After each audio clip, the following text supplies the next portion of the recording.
नमस्कार दोस्तों, मैं हूं अभय। आप देख रहे हैं एजुकेशन हब। दोस्तों, आज टीजीटी पीजीटी मैथ्स की श्रृंखला को आगे बढ़ाते हुए इसमें जितने भी इम्पोर्टेंट क्वेश्चन पूछे गए हैं प्रीवियस ईयर्स में, उन सारे क्वेश्चनों का डिस्कशन मैं यहाँ पे कराऊंगा। वीडियो पर अंत तक बने रहेंगे तो आपको बहुत सारे इस तरीके के क्वेश्चंस ट्रिक्स के साथ मैं सॉल्व करूंगा, जिससे आप आसानी से क्वेश्चन को हल कर सकते हैं। साथ ही साथ मैं ट्रिक्स एंड टेक्निक्स और बेसिक कंसेप्ट भी बताऊंगा। तो चलिए क्वेश्चन मैं लेता हूँ। क्वेश्चन कुछ इस तरीके से है कि the number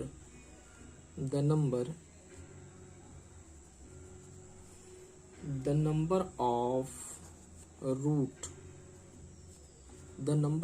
roots of the equation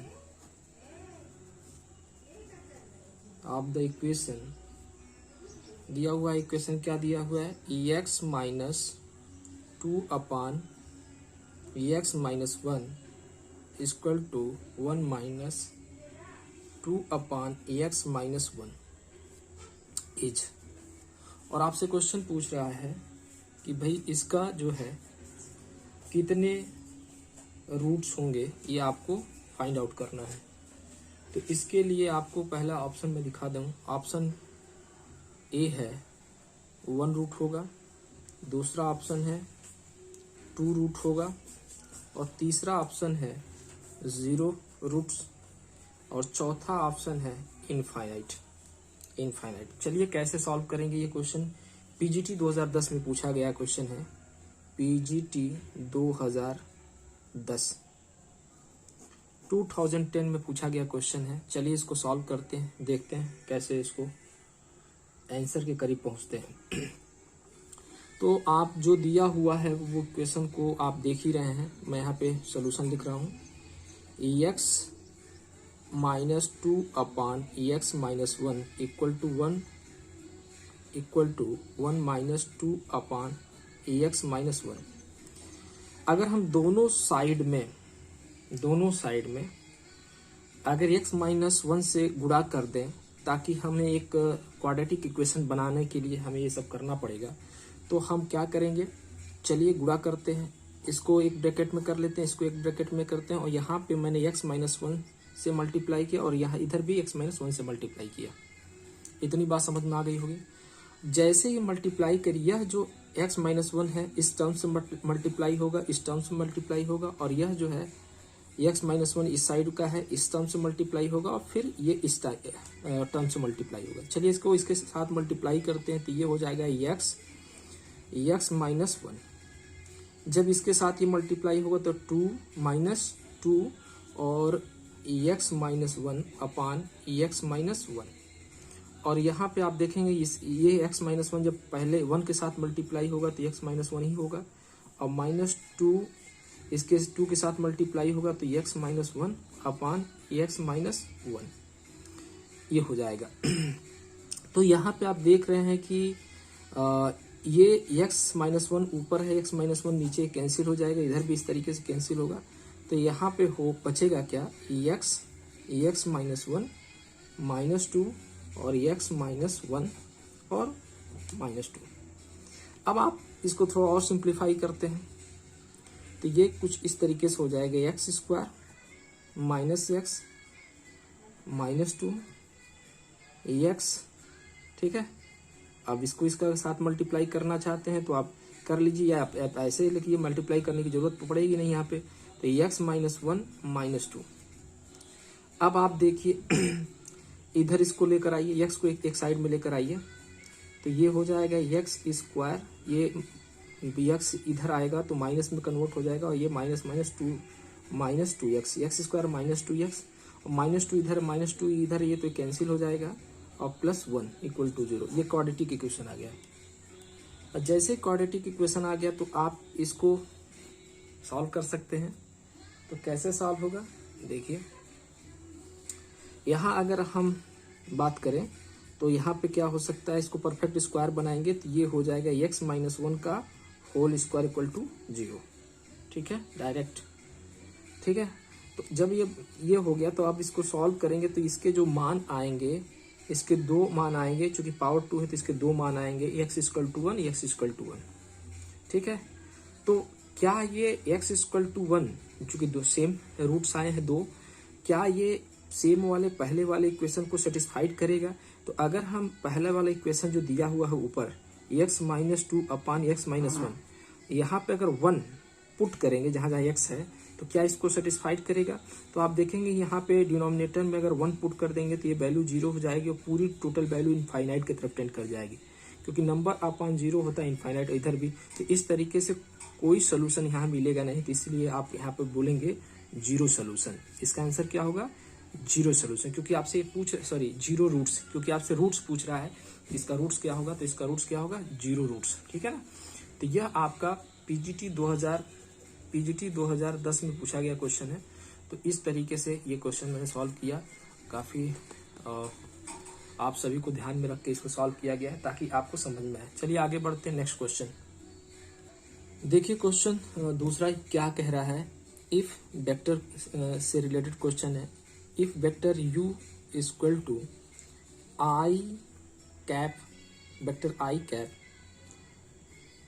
cross A, vector A cross vector I plus J, vector J cross vector A cross vector J plus vector A cross vector A cross vector K, then vector u is equal to, then vector u is equal to, ये question पूछा गया। काफी important question है और इसको अगर हम लगेंगे पूरा सॉल्व करने तो इसमें टाइम टेकन ये क्वेश्चन है, काफी समय लग जाएगा। तो हम कुछ पॉइंट्स को सॉल्व करेंगे, बाकी इससे रिलेट कर देंगे और इसका आंसर हम लोग निकालने की कोशिश करेंगे। चलिए मेरे साथ देखिए कैसे सॉल्व करेंगे। सबसे पहले तो आप यहाँ पे जो वेक्टर ए है इस टर्म्स को लेंगे, पहला टर्म्स, इस टर्म्स को सॉल्व करेंगे और इसी से रिलेट करके सिमेट्री में मैं इसको भी उसी के से रिलेट करके मैं इसकी वैल्यू लिखूंगा और आंसर आ जाएगा। तो चलिए पहले टर्म्स में आप देखे हैं वेक्टर आई है और यहाँ पे आपका क्या है? वेक्टर आई, और यहाँ पे क्या है? Vector A. तो वेक्टर ए की वैल्यू हम मान लेते हैं, let vector A is equal to x i x cap, vector A is equal to x I cap plus y j cap plus z k cap. ये मैंने मान लिया है, जूम कर लिया फर्स्ट टर्म्स। तो अब इस टर्म्स को अगर हम लेते हैं, पहले वाले टर्म्स को, यहां पे मैं लिख दे रहा हूं फर्स्ट टर्म्स, इस वाले टर्म्स को। तो यहां पे लिखा है I cross vector A cross vector आई।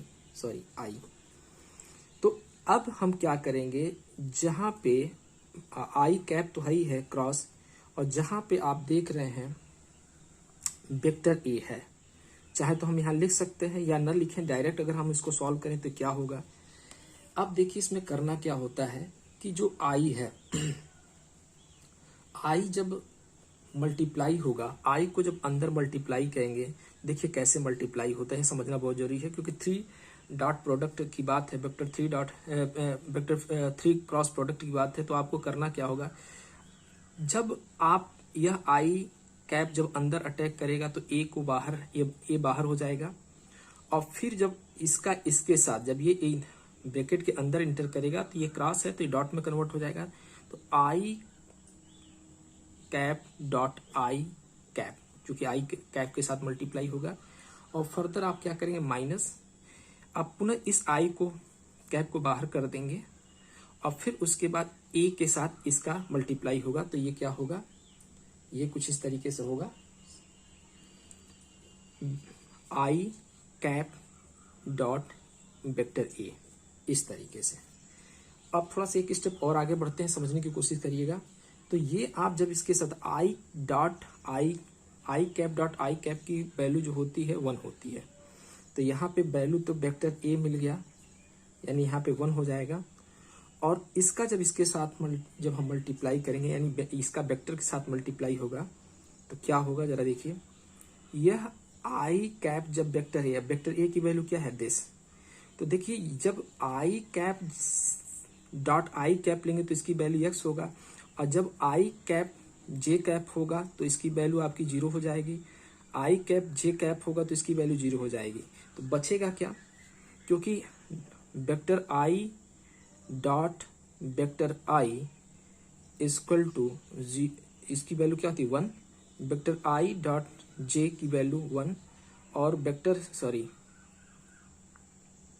हाँ सही चल रहा है, ठीक है। और वेक्टर ये 0 हो जाएगा, ये 1 होगा, ये 0 हो जाएगा और vector I cap J cap के कैप की वैल्यू क्या हो जाएगी 0, ठीक है। तो इस तरीके से आप यहाँ पे कर सकते हैं। तो चलिए इसको हम लोग सॉल्व करते हैं, देखते हैं। तो यहाँ पे करना क्या है, आप देख रहे हैं कि ये चीज तो यहाँ पे 1 आ गया और यहाँ पे जब आप आई कैप डॉट वेक्टर ए का जब डॉट प्रोडक्ट लेंगे, वेक्टर आई वेक्टर डॉट का प्रोडक्ट लेंगे तो क्या होगा, इसमें वैल्यू जो बचेगी वो ये टर्म्स तो 0 हो जाएगा, क्योंकि आई डॉट के कैप होगा और आई डॉट के कैप होगा तो इनकी वैल्यू क्या हो जाए, अकॉर्डिंग टू रूल्स 0 हो जाएगा। सिर्फ बचेगा क्या यहाँ पे, तो एक्स बचेगा और एक्स बचने के साथ साथ सब 0। तो यहाँ पे बचेगा क्या, एक्स और ये आई के साथ मल्टीप्लाई है तो यहाँ पे फाइनल जो हमको रिजल्ट मिलेगा vector A minus vector I x यह होगा। इसी तरीके से हम इसको ऐसे भी लिख सकते हैं, vector A minus X I cap, ठीक है। तो ये फर्स्ट टर्म्स आया, किसकी वैल्यू आई, तो इसकी वैल्यू आई इस फॉर्मेट में। तो इसी तरीके से हमें इसका भी रिलेट करके डायरेक्ट रिजल्ट निकला है। तो फर्स्ट टर्म्स वो आ गया। सेकेंड टर्म्स की बात करेंगे तो सेकेंड जो टर्म्स होगा वो इसी तरीके से होगा। क्या होगा, क्योंकि जब आप इसके साथ जब मल्टीप्लाई करेंगे तो इसमें जो बचेगा वेक्टर ए तो आपका रहेगा ही रहेगा ऑलरेडी, ठीक है। और यहाँ पे एक्स बचा, एक्स आई कैप बचा तो यहाँ पे आपका क्या बचेगा सेकेंड टर्म्स में, तो second terms minus Y j cap बचेगा। और थर्ड टर्म्स की बात करें तो यहाँ पे रिलेट करेंगे तो ये vector A minus Z k cap मिलेगा आपको। और जब हम इसको आपस में ऐड करेंगे, प्लस करेंगे, क्योंकि वेक्टर यू निकालना है तो वेक्टर यू की वैल्यू क्या हो जाएगी, फर्स्ट टर्म्स कहाँ से आए, फर्स्ट टर्म्स ये आया, सेकेंड टर्म्स ये, थर्ड टर्म्स भी, क्योंकि एक एक की वैल्यू हमने इंडिविजुअल निकाला है। तो vector A minus X I cap और plus vector A minus Y Z cap अब plus vector A minus Z की कैप। अब आप इसको सॉल्व करेंगे तो अब रिजल्ट आ गया तुरंत। देखिए एक्स वेक्टर ए कितना हो गया 3 वेक्टर ए, और अगर आप देखेंगे तो माइनस अगर सभी में से कॉमन ले लेंगे तो ये हो जाएगा एक्स आई cap plus y j cap plus के जे कैप। और आप देखिए कि इस तरीके से आपका ये रिजल्ट आया। और इसमें आप देख रहे हैं इस वैल्यू को हमने एज्यूम किया है, ये वैल्यू क्या है, ये वैल्यू जो मैंने माना था वेक्टर ए की वैल्यू वो ये आया है। तो यानी इसका मतलब ये है कि ए 3a vector minus vector A जब कैंसिल करेंगे तो 2a वेक्टर आपका रिजल्ट आ जाएगा। देखिए ऑप्शन सी करेक्ट आंसर है। तो इस तरीके से ये काफी इंपॉर्टेंट क्वेश्चन था और समझाने में हमने थोड़ा समय आप लोगों को लगाया, क्योंकि अगर हम इसको एक भी पोर्शन स्किप करेंगे तो आप नहीं कर पाएंगे। काफी बड़ा क्वेश्चन है, हमने इसको शॉर्टकट में ही सॉल्व करने की कोशिश की। आगे बढ़ते हैं, नेक्स्ट क्वेश्चन की तरफ चलते हैं। दोस्तों क्वेश्चन एक और लेते हैं, क्वेश्चन नंबर 3 है। क्वेश्चन क्या कह रहा है, if alpha gamma beta are the roots of the equation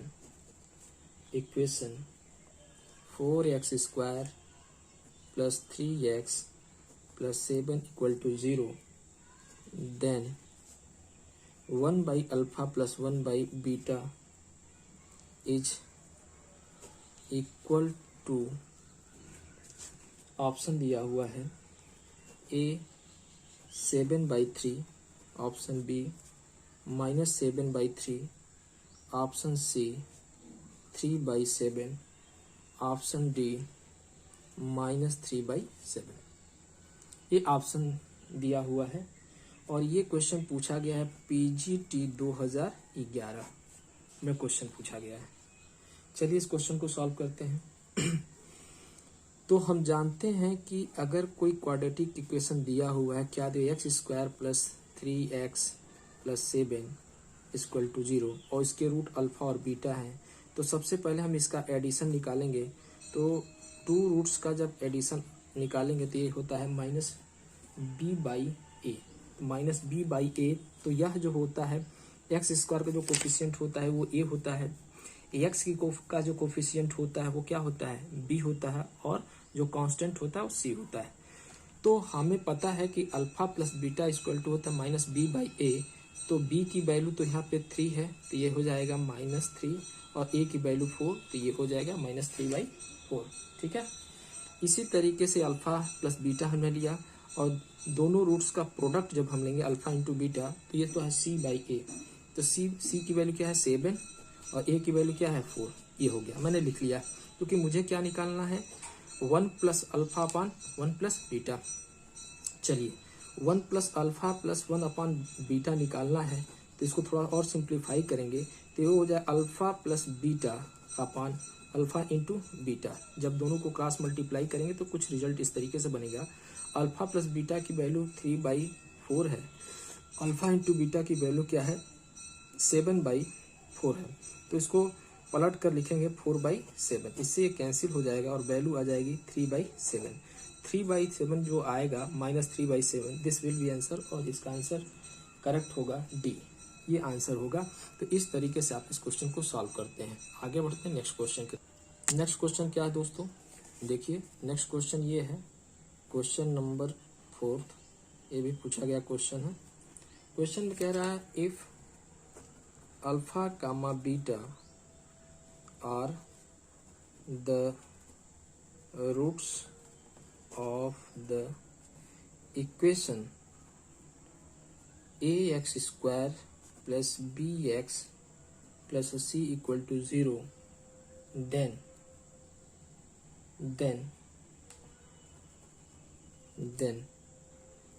beta upon a alpha plus b plus alpha upon a beta plus b आपसे क्वेश्चन पूछा गया है और इसमें ऑप्शन भी दिया हुआ है।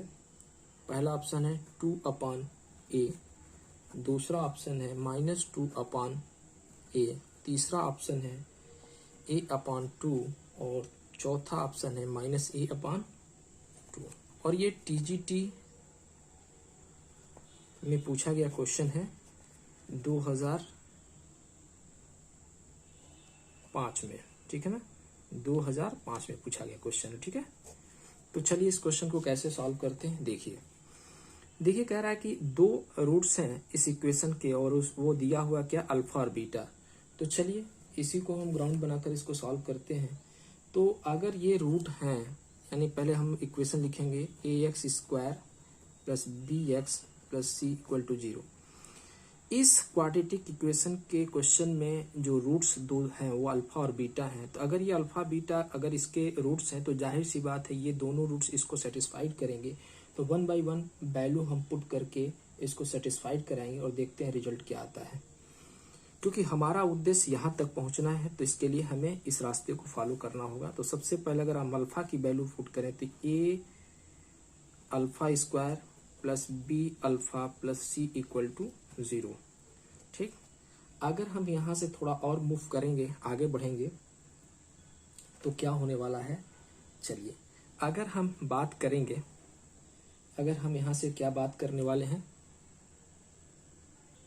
तो यहाँ अगर हम देखेंगे कि अगर हम इसको थोड़ा सा और आगे की तरफ बढ़ेंगे a α² + b α = -c, यानी -c को इधर लेके चले आए, c को इधर लेके आए तो माइनस में हो गया। अगर हम दोनों साइड में अल्फा से भाग दे दें, डिवाइड कर दें, तो रिजल्ट होगा a α + b = -c/α।